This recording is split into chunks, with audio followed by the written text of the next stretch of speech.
როსტოვში ციფრული განვითარების მუნიციპალური სივრცე გაიხსნა. ინოვაციური ჰაბი, რომელიც ახალთაობას ტექნოლოგიური განათლების მიღების და განვითარების შესაძლებლობას აძლევს, რამდენიმე მიმართულებას აერთიანებს. მუნიციპალიტეტის სერვისების ციფრულ ტრანსფორმაციას, თანამედროვე საგანმანათლებლო პროგრამებს, საერთო სამუშაო ზონას. პროექტის მიზანია როსტოვის ტექნოლოგიურ ცენტრად ჩამოყალიბდეს და ახალგაზრდებს მომავლის პროფესიის ათვისების შანსი ადგილზე ჰქონდეთ. თავარი მიზანი სწორედ ამ კონცეფციის და შენობის არის ის, რომ ახალგაზრდებს განსაკუთრებით მივცეთ ისეთი პროფესია და ხელი შეუწყოთ მათ განათლებას, რომელიც არის მაღალანაზღაურებადი.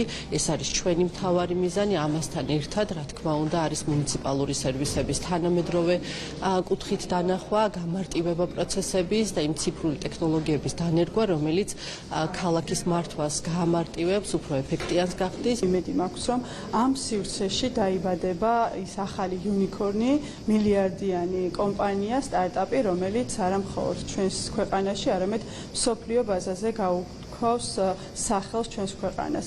რუსთავი ყოველთვის იყო სამრეწველო მიმართულებით ეკონომიკაში მთავარი მამოძრავებელი ძალა, როგორც მეტალურგიული, ასევე სხვა მიმართულებებით და ვფიქრობ, რომ დღეს ტექნოლოგიური განათლების და ტექნოლოგიური განვითარების მიმართულებით ახალ სიტყვას იტყვის. ეს რეფორმა სრულად თანხმედრაში არის ჩვენი ხელისუფლების ერთ-ერთ უმთავრეს პრიორიტეტთან, რაც უკავშირდება სახელმწიფო და მუნიციპალური სერვისების განვითარებასთან.